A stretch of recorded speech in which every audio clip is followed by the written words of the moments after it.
Legal. Nossa conversa de hoje aqui no Escolha a Escola é sobre internet e volta às aulas com a psicóloga Carolina Braga. Carolina, uma série de participações aqui, as pessoas estão muito interessadas no assunto, né?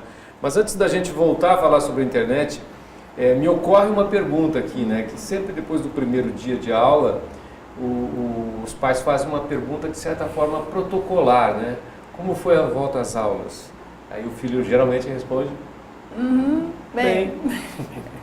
De que maneira o pai poderia interagir mais aí para conseguir arrancar uma resposta um pouquinho mais, né, consistente do filho? Sim, eu acho que a primeira coisa é conhecer o tempo do seu filho, porque tem uns que precisam almoçar, né, para virar gente depois, para poder conversar. A fome, né? A gente fica na ansiedade, mas assim, perceba, às vezes depois do almoço ele fica melhor, ou mais no fim do dia ele fica melhor, porque cada um tem um ritmo, né? Você que tem mais um filho em casa, Fabíola, você deve ter vivido. Tem um que acorda super de bom humor, e o outro só funciona depois das 9. E não adianta, não é? Com certeza, com certeza. Tem uma questão também de você mudar a pergunta, né? Em vez de perguntar como foi seu dia na escola, eu perguntava, fulaninho está na sua sala este ano? Né? Porque aí ele era obrigado a dizer, uma pergunta fulano, objetiva. você muda a não é pergunta genérico. e ele vai acabar respondendo, né? Sua professora deste ano é a fulana de tal? O que você mais gostou no seu dia, o que você não gostou. Mudar a pergunta funciona bem. Sim. Eu nunca estudei de manhã. Não Exatamente por isso, só à tarde. Você não funcionava de manhã, Não. Pasquim? Não funcionava. É o meu caso, tipo, eu até acordo, mas por que seres humanos fazem perguntas pela manhã? Sempre Né? fui É isso. E aí a gente quer que eles respondam, né? Eles acordaram cedo, passaram lá a manhã toda na escola, estão cansados. Tem criança que não, que volta tagarelando, né? Mas tem uns que precisam dessas perguntas diferentes. Então tenta perguntar o que você mais gostou no seu dia, né? Perguntas específicas, como a Fabíola falou, fulaninho tá, a professora tá, o que você não gostou no seu dia também, porque às vezes eles não querem falar, porque não querem falar de um negócio que não foi legal. Então a gente pode usar esse recurso, né? Tentar trazer outros exemplos, ver situações em que já aconteceram antes, perguntar se continua, vocês continuam fazendo aquele projeto X Exatamente. que tem que fazer. Então isso ajuda eles a abrirem o coraçãozinho para os pais, né? Para quem está chegando agora, a Carolina Braga deu algumas dicas bem práticas, né, de como fazer essa transição aí das férias para a volta às aulas, né? Uma dessas dicas é não fazer radicalmente o corte aí, né? Tem que ser aos poucos, uma transição aos poucos. A questão do sono também, né, que você falou que é muito importante.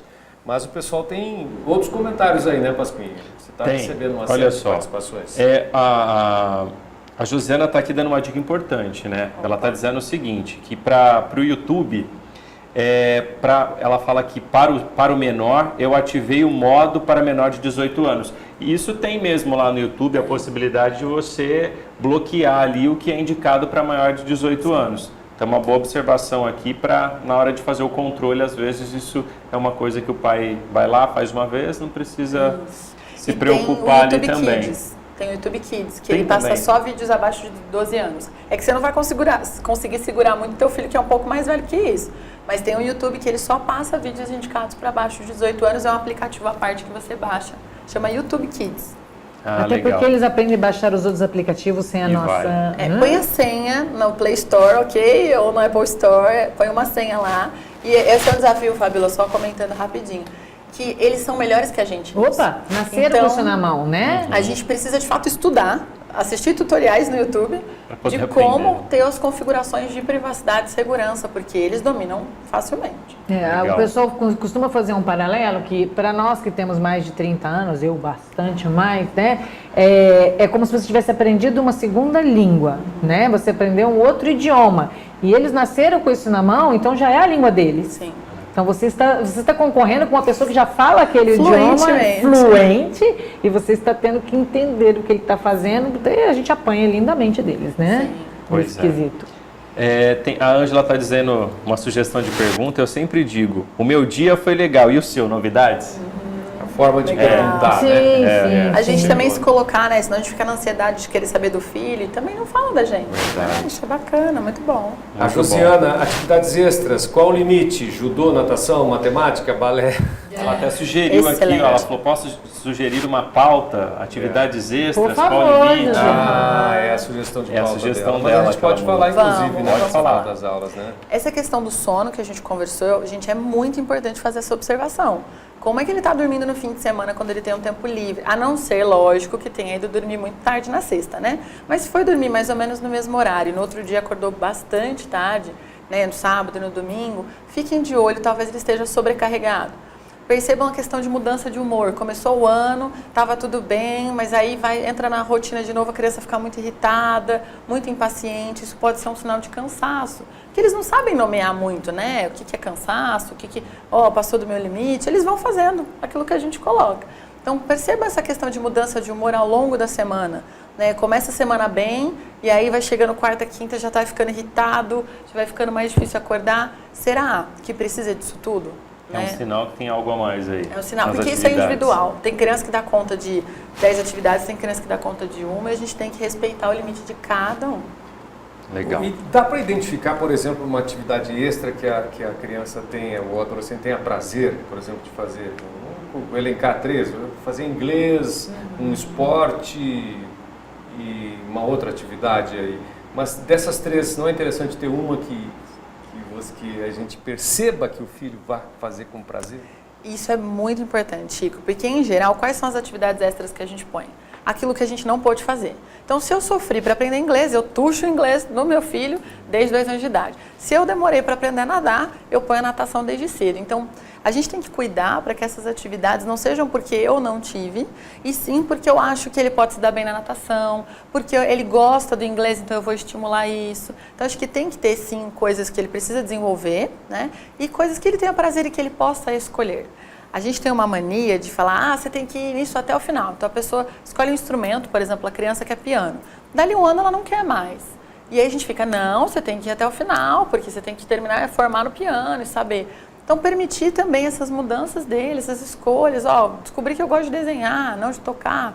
Eu acho que isso é um ponto bem bacana para não sobrecarregar, porque tudo que eu faço com prazer, eu vou fazer melhor, vai me cansar de 3 menos. atividades, se uma ele fizer com vontade, né? Acho que fica bem bacana, né? Que ele possa escolher e trocar no meio do caminho.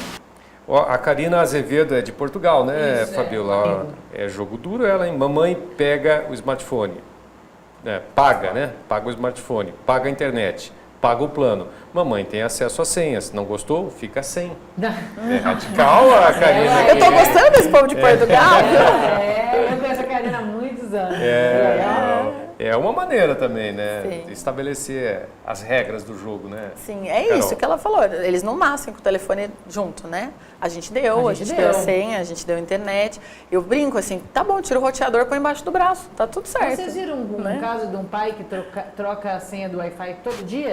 Todo dia? Todos os dias. Então, se a menina fizesse uma sequência de coisas que estavam combinadas, ele dava a senha do Wi-Fi nova.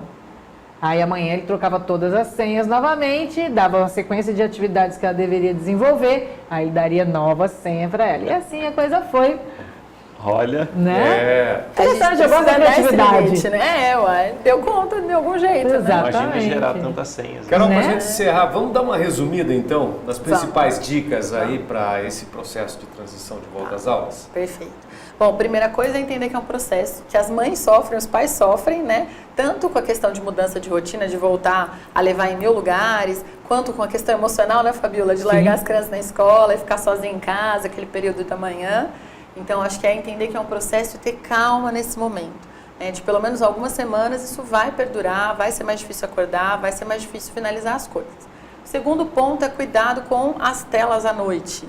Então, tenta evitar, pelo menos à noite, inverter o jogo. O que eu faço no lugar? Assiste um filme, tenta propor outras atividades, né? Vamos fazer alguma coisa junto. Põe o celular na TV, para pelo menos não olhar direto e ter essa informação de estar lá longe. Além disso, você vai poder fiscalizar o que eles estão assistindo. Tem que ter paciência, porque tem uns vídeos não muito legais que eles veem, né? E a gente vai ouvir lá da cozinha, ou vai ouvir junto, que também não é muito bacana, mas a gente precisa fazer isso. E o último ponto é, faça uma rotina. Se tiver combinado, a chance de dar certo é muito maior. Então, pode ser o Google Agenda, pode ser o alarme, que a hora que toca o alarme ele tem que desligar o celular. Mas faça o combinado como o pai da senha, né? Que a Fabiola contou. Faça uma rotina, até para você se organizar e manter a estabilidade da regra. Porque se a regra uma hora é uma coisa, uma hora é outra, aí fica muito mais difícil. Tá certo, conversei aqui com a psicóloga Carolina Braga sobre internet e volta às aulas e todas essas dicas aqui. Escolha Escola fica por aqui. Obrigado, Rafael Pasquim. Obrigado, Chico. Fabiola Medeiros. Obrigada, e pessoal. a participação Estava com de todo saudade. mundo que participou, né? Sim. A gente estava com saudade de vocês. Todos Muito bom. estávamos, né, Fabiola? Com certeza, com certeza. Agora voltamos com a corda toda, né? A corda toda. Obrigado, Carol, pela sua Obrigada. participação. A gente Obrigada volta... pelo convite. A gente que agradece. O Escolha Escola volta na semana que vem. Um beijo para todo mundo e até lá. Segue o líder. A Escola SEB está em festa. Foram 110 aprovações na primeira chamada da FUVEST, 14 na FEA, 9 em Direito, 9 em Odonto, 19 em Engenharia e 5 em Medicina. Parabéns a todos os alunos. Venha estudar na escola que é 8 vezes campeã no Enem e mande bem no vestibular. Inscreva-se no concurso de bolsas. Acesse escolaseb.com.br.